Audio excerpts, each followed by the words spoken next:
Oke, silakan. Kita mulai ya.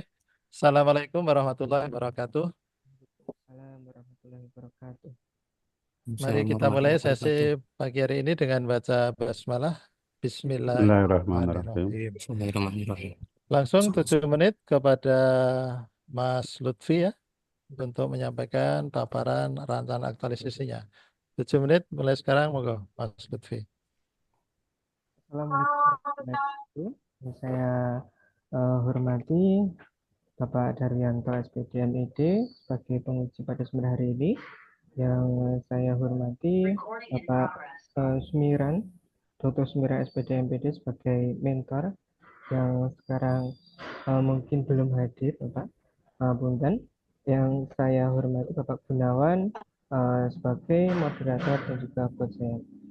Izinkan saya menyampaikan rencana aktualisasi saya. Di sini saya mengangkat judul peningkatan penggunaan media pembelajaran interaktif dengan Google Sites pada mata pelajaran fikih yang disusun oleh saya atas nama Muhammad Lutfia Ansor SPD MPD dari Kantor Kementerian Agama Kabupaten Karanganyar yang bertugas di MAN 1 Karanganyar. Kondisi pembelajaran fikih saat ini itu pembelajaran mata Langsung pelajaran. aja Mas ke Oh iya, deskripsi isu Bapak. ya. Untuk deskripsi isu, setelah saya identifikasi dari di MAN 1 Karanganyar, saya menemukan 5 isu yang prioritas. Yang pertama yaitu kurangnya pemanfaatan media interaktif, yaitu metode pengajaran cenderung monoton tanpa media visual atau digital, mengakibatkan pembelajaran kurang menarik dan sulit dipahami. Lalu yang kedua, kurangnya keterkaitan materi dengan konteks kekinian. Beberapa materi fikih terasa usang dan kurang relevan dengan isu-isu modern seperti transaksi e-commerce atau zakat online. Lalu yang ketiga, kurang inovatif metode pembelajaran. Guru cenderung menggunakan metode pengajaran standar yaitu ceramah ataupun satu arah tanpa variasi seperti pembelajaran berbasis masalah ataupun gamifikasi. Lalu yang keempat, belum optimalnya pemanfaatan perpustakaan. Perpustakaan hanya berfungsi sebagai tempat penyimpanan buku dan kurang dimanfaatkan secara maksimal sebagai sumber belajar. Dan yang kelima, keterbatasan akses sumber belajar modern. Siswa kesulitan mengakses sumber belajar terbaru seperti jurnal ilmiah, e-book, atau basis data daring yang relevan dengan fikih.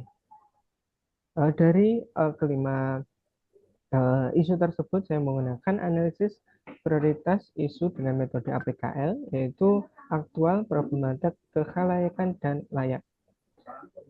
Untuk dari kelima isu tersebut, saya menemukan 3 isu yang tertinggi, yaitu yang pertama kurangnya pemanfaatan media interaktif yang totalnya yaitu 19 poin. Lalu yang kedua kurang inovatif metode pembelajaran, totalnya 18 poin dan kurang keterkaitan materi dengan konteks kekinian. Lalu hasil analisis kurangnya pemanfaatan media pembelajaran interaktif meraih skor tertinggi yaitu 19 poin, menjadikan isu prioritas utama yang harus segera diatasi. Lalu setelah itu dari kelima itu saya mengambil 3 dan saya analisis lagi menggunakan metode USG atau Urgency, Seriousness, Growth untuk memastikan tingkat urgensi, keseriusan, dan potensi perkembangan masalah jika tidak segera diatasi. Dari ketiga isu tersebut, yang paling tinggi yaitu kurangnya pemanfaatan media interaktif, yaitu jumlahnya 15. Eh, Berdasarkan analisis USG, kurangnya pemanfaatan media interaktif kembali menjadi isu dengan skor tertinggi, menegaskan urgensinya untuk segera ditangani. Lalu selanjutnya, setelah eh, mendapatkan isu, saya menganalisis akar masalah dengan diagram fishbone. Di sini saya menggunakan 4 unsur yaitu main, material, metode, dan milieu. Yang pertama main, yaitu keterampilan teknologi yang belum merata. Yang kedua adalah material, yaitu kurangnya media pembelajaran interaktif. Dan yang ketiga adalah metode, pendekatan pembelajaran yang masih konvensional atau ceramah. Dan yang 2 menit lagi. keempat yaitu milieu atau kultur belajar yang belum sepenuhnya mendorong pemanfaatan teknologi. Selanjutnya yaitu master rancangan, yaitu unit kerja MAN 1 Karanganyar, identifikasi isu, yaitu 5 keterbatasan akses terhadap sumber belajar modern, kurangnya pemanfaatan media pembelajaran interaktif, belum optimalnya pemanfaatan perpustakaan sebagai sumber belajar, kurang inovatif metode pembelajaran yang diterapkan, yang kelima, kurangnya keterkaitan materi dengan konteks kekinian. Lalu isu yang diangkat yaitu kurangnya pemanfaatan media pembelajaran yang interaktif. Dari isu tersebut saya membuat judul yaitu peningkatan penggunaan media pembelajaran interaktif dengan Google Sites pada mata pelajaran fikih kelas 11 di MAN 1 Karanganyar. Dari judul tersebut, saya merumuskan 7 gagasan pemecahkan isu. Yang pertama, perencanaan strategis kegiatan. Yang kedua, persiapan perangkat dan desain pembelajaran. Yang ketiga, penyusunan draft awal Google Sites. Yang keempat, pengembangan konten interaktif. Satu menit lagi. Yang kelima, sosialisasi. Keenam, pelaksanaan. Dan yang ketujuh, evaluasi. Menikah untuk matriks kegiatan pun perencanaan diawali konsultasi, persiapan yaitu analisis kebutuhan, penyusunan draft yaitu membuat set awal dengan struktur menu yaitu beranda, materi, tugas evaluasi referensi, 4 pengisian konten interaktif dan uji coba yaitu mengunggah semua materi yang telah dipersiapkan yang berbentuk PDF, video YouTube, link, kuis. Lalu yang kelima sosialisasi, yang keenam pelaksanaan pembelajaran itu model goal set untuk menyampaikan materi pembelajaran dan itu evaluasi.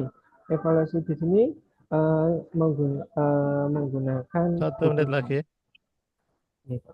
Untuk selanjutnya yaitu jadwal untuk minggu pertama yaitu perencanaan dan persiapan, yang ke minggu kedua itu penyusunan dan pengisian konten, yang minggu kelima yaitu sosialisasi dan pelaksanaan pembelajaran untuk minggu pertama. Dan yang ketujuh minggu keempat yaitu pelaksanaan untuk minggu kedua dan evaluasi dan refleksi hasil pembelajaran. Setelah itu ada antisipasi Cukup, kendala. Mas. Sudah habis waktunya ya. Cukup. Baik, Bapak. Terima kasih pada Mas Lutfi yang telah menyampaikan rancangan aktualisasi. Selanjutnya waktu 3 menit untuk mentor menyampaikan penguatan dari rancangan aktualisasi Bapak Lutfi. 3 menit kepada Bapak Sumiran. Dipersilakan mulai sekarang. Monggo Bapak. Terima kasih. Terima kasih Pak Bapak Gunawan. Waktu yang diberikan kepada saya sebagai mentor, ada beberapa hal yang penting untuk dicatat dalam hal ini. Pertama, memang ini sangat bagus karena Madrasah MAN 1 Karanganyar itu ada fasilitas WiFi, ada fasilitas kelas digital, yang itu bisa dimanfaatkan media untuk mendukung media pembelajaran dari kegiatan Pak Lutfi ini, penggunaan Google Site untuk proses pembelajaran. Hanya memang yang penting adalah bagaimana sajian yang sajian materi itu dikemas sedemikian rupa sehingga mudah dipahami anak-anak. Demikian juga beberapa keuntungan, anak bisa merekam data lebih lama karena bisa dibuka web itu di rumah masing-masing. Demikian juga secara keseluruhan anak-anak MAN 1 Karanganyar memiliki HP yang ini bisa digunakan dimanfaatkan untuk kegiatan positif untuk pembelajaran. Sehingga kemanfaatan HP, kemudian biaya yang digunakan, ini pada dukungan terkait dengan peningkatan kompetensi anak-anak kita. Saya kira itu Bapak, terima kasih dukungan kepada kami untuk bisa ditindaklanjuti kegiatan Pak Lutfi tersebut. Terima kasih. Wassalamualaikum warahmatullahi wabarakatuh. Waalaikumsalam warahmatullahi wabarakatuh. Terima kasih Pak Sumiran yang telah memberikan penguatan untuk rancangan aktualisasi Bapak Lutfi. Selanjutnya waktu 8 menit untuk Pak Darwi menyampaikan beberapa pertanyaan sekaligus masukan. Monggo Pak Darwi. Bismillahirrahmanirrahim. Assalamualaikum warahmatullahi wabarakatuh. Yang saya hormati Bapak Sumiran selaku mentor dari Mas Muhammad Lutfi Ansor. Yang saya hormati Pak Gunawan selaku coach sekaligus moderator. Baik, yang pertama tentunya saya apresiasi untuk Mas Lutfi yang sudah menyelesaikan rancangannya. dari yang pertama Mas Lutfi, judul. Coba ditampilkan judulnya Mas. Judul. Langsung naikkan. Slide itu terus ke atas. Nggih, menika Bapak. Judulnya Mas Lutfi tadi. Ya, peningkatan penggunaan media pembelajaran interaktif dengan Google Sites gitu. Oh, tahunnya belum ada. Nanti tambah. Coba pertanyaan saya, kira-kira gitu. Apa sih manfaatnya tadi di situ menggunakan media interaktif Google Sites itu? Untuk Google Sites, kemarin saya nggih sedikit riset Bapak. Untuk Google Sites tersebut itu bisa digunakan multifungsi, bisa dimasukkan Ya, video. tujuanmu menggunakan Google Sites itu apa sih? Itu gini Bapak, bisa dimasukkan berbagai hal. Misalkan nanti kalau misalnya saya memberikan setelah materi saya memberikan kuis ataupun memberikan Ya, materi-materi, ukurannya apa nanti?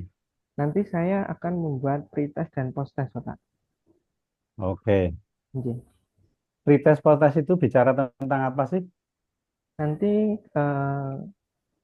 saya kaitkan dengan materi fikih yang sudah berjalan. Pretest post itu untuk mengetahui apa sih? Nah, yang pertama nanti untuk mengetahui eh, pengetahuan siswa yang pertama, dan yang kedua nanti bisa Pengetahuan yang bagaimana sih? pengetahuan tentang pembelajaran yang sudah disampaikan di Google. Oke, makanya pertanyaan saya tadi di awal, penggunaanmu Google Sites itu sebenarnya dalam rangka apa gitu? Oke, untuk meningkatkan ini media minat siswa, Bapak. Jadi, Nah, itu harusnya muncul kalau mau minat atau mau hasil belajar. Misalnya, peningkatan penggunaan media pembelajaran interaktif dengan berbasis Google Sheet untuk meningkatkan minat belajar siswa, apa untuk meningkatkan hasil belajar siswa gitu, harusnya muncul di kelas Anji, berapa nanti diterapkannya. Anji. Jadi saya terapkan di kelas Judulmu itu belum menggambarkan sesuatu yang nanti dapat diukur. Anji. Harusnya kalau mau misalnya mau mengukur hasil belajar atau mengukur minat gitu. Bisa salah satu, bisa dua-duanya, tapi nanti harus jelas diukur dengan apa gitu. Anji. Misalnya diukur dari pretest, post-test. Pertanyaan berikutnya akan muncul nanti. Kalau pretest, post-testnya naik itu sesuatu yang wajar. Kenapa? Namanya sebelum pembelajaran sudah pasti harus naik. Tanpa Google Search pun bisa jadi ketika diikut pasti pretest post itu juga mengalami kenaikan gitu. Coba judulnya dipastikan nanti. Itu judul yang belum bisa diukur punya itu. Anji, Bapak. Dan juga fokus dan lokusnya belum nampak. Ingat, pemilihan judul itu harus fokusnya jelas, lokusnya ada. Di situ dipertegas di man satu, karangannya, kelas berapa, tahun berapa, itu pastikan. Anji. Kalau masih seperti itu, judul yang belum bisa diterima. Anji, Bapak. Pastikan itu ya. Anji. Di, Kemudian coba ke isu 3, Mas. juga Bapak. Isu 3. Di penjelasanmu. Guru cenderung menggunakan metode pengajaran standar tanpa variasi seperti pembelajaran berbasis masalah atau gamifikasi. Pertanyaan di tempatmu itu gini ada penjelasannya ya tadi ya. Isu 3 itu. Anji. Deskripsi isu itu lihat. Guru cenderung menggunakan metode pengajaran yang itu saja misalnya menggunakan ceramah, diskusi, kelompok standar. Tidak ada variasi metode seperti problem based learning, project based learning, gamification. Coba, itu Tak berarti balik sih. Mas Lutfi Bapaknya itu kirimin motor. belum bisa membedakan antara metode dengan Beda. model. Kecil kok. Coba itu dipastikan. Coba cari referensi. Model dengan metode itu beda jauh. Tapi penjelasan deskripsi sumu itu nanti tidak nyambung nanti. Anji. Kalau metode ya metode ceramah, tanya jawab, diskusi, demonstrasi, eksperimen, atau file trap gitu. Kalau kamu bicara tidak ada problem based learning dan seterusnya itu model pembelajaran. Harus direvisi nanti itu. Anji. Dibaca orang malu nanti. Maksudnya guru membedakan antara metode dengan model aja enggak tahu. Belum nanti membedakan pendekatan. Coba dipastikan itu malu nanti. Isu 3 itu dipastikan diganti Mas nanti. Kalau enggak itu Iya, nanti malu dibaca orang. iya. Kemudian tadi saya juga tabel keterkaitan isu dengan sumber isu itu belum ada di punyamu itu. Mana? Ket- Tabel 3.1 yang ada 3 kolom itu.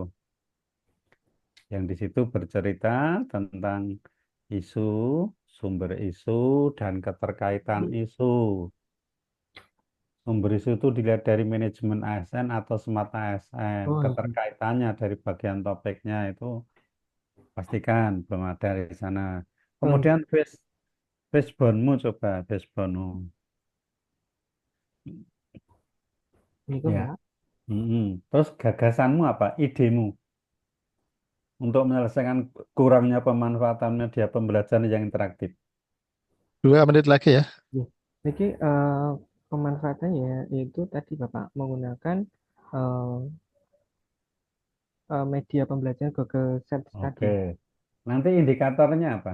Indikator keberhasilan gagasan. Oke, nanti saya buatkan apa itu post test yang berupa refleksi katanya Bapak. Harusnya Apakah kamu tulis Mas Lutfi di bawah backbone itu di situ muncul gagasan kreatifnya apa, indikatornya apa, baru langkah kegiatan untuk menyelesaikan indikator itu.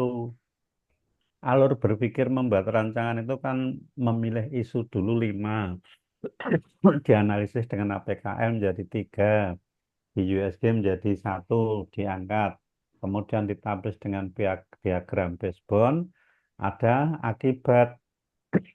Dari akibat itu muncul gagasan. Gagasan itu ada indikatornya. Dari indikator itu menjadi kegiatan. Alur berpikirmu harusnya gitu. Baik. 1 menit lagi ya Pak. Kemudian tahapan dan output tadi belum sama antara output. Harusnya misalnya kegiatan 1, 3 tahapan, 3 output. Oke. Kegiatan 2, 3 tahapan hanya 2 output. Kegiatan 3, 2 tahapan hanya 1 output. Itu tidak nyambung nanti. Kegiatan 4, 4 tahapan hanya 2 output. Kegiatan 5, 3 hanya 1 output.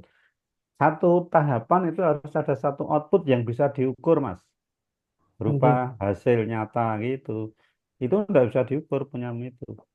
Coba kalau dilihat kegiatan 6, dan turunkan kegiatan 6 itu. oke. Apa kayak pelaksanaan pembelajaran, outputnya apa? Itu data partisipasi siswa Pak. Nanti Hanya daftar hadir gitu saja di oke, Google Sheet-nya. oke. Harusnya nanti Mas Lutfi itu membuat video, Oh, oke. video pembelajaran menggunakan Google Sheets itu gimana langkah-langkahmu. Karena nanti pas kamu seminar akhir itu akan ditanya oleh penguji, mana implementasinya? Maka harus di situ ada. Ketika melaksanakan pembelajaran di situ ada video pembelajarannya. Bagian outputmu enggak ada, itu enggak nyambung nanti. Kemudian yang berikutnya, setelah matrik rancangan selesai itu harusnya di bawahnya buat matrik rekap berakhlaknya. Itu Mas Lutfi belum ada.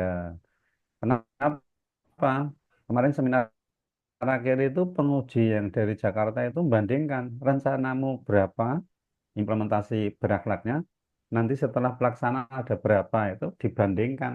Kalau itu tidak dibuat, kamu nanti ketika ditanya bingung. Urutannya setelah matrik rancangan kegiatan, di bawahnya ada matrik rekapitulasi, baru jadwal, baru yang terakhir itu kendala dan antisipasi. Coba dipastikan biar semuanya itu alurnya itu jelas. Saya kira itu Mas Lutfi, Oke, tapi Bapak. saya beri apresiasi meskipun ada beberapa yang harus disempurnakan, Oke, sudah menyelesaikan rancangan, tolong nanti ditambahkan yang belum. Nanti oke, di Pak. seminar akhir akan ada tagihan-tagihan itu semuanya. Oke, Terima kasih Pak Sumiran selaku mentornya Mas Muhammad Lutfi Ansor sudah mendampingi dan mohon dukungannya. Mudah-mudahan Mas Lutfi sukses sampai akhir kegiatan seminar hasil. amin, amin, amin, amin. Terima kasih Pak Gunawan. Assalamualaikum warahmatullahi wabarakatuh. Waalaikumsalam Waalaikumsalam warahmatullahi wabarakatuh. Terima kasih Pak Darwi yang telah memberikan beberapa masukan sekaligus pertanyaan. Dicatat ya Mas Lutfi untuk perbaikan dan revisi rancangan aktualisasi Mas Lutfi. Baik, mari kita akhiri sesi siang ini dengan baca hamdalah. Alhamdulillahirabbil alamin. Pada Bapak Sumiran dan Pak Lutfi bisa meninggalkan Zoom meeting ini dan diucapkan terima kasih. Selanjutnya kita panggil peserta atas nama Bapak Afif